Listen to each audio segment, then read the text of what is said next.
I recently decided to furnish my living room, and after a lot of browsing, I settled on Sofa Club.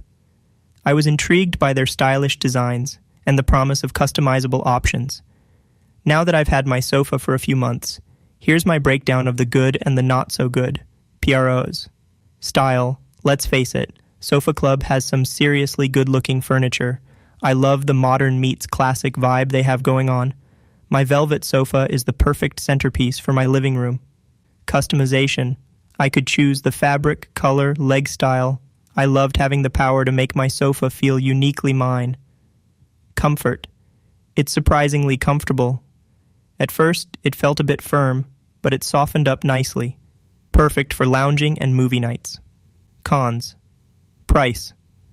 Sofa Club isn't exactly budget-friendly. I had to save up to afford it, and honestly, I still think the price tag is a bit steep. Delivery time. While not terrible, the wait time for my sofa was longer than I expected. It took a few weeks, so if you need something fast, this might not be ideal. Slight wear. I've noticed a bit of pilling and slight fading on my velvet sofa after only a few months.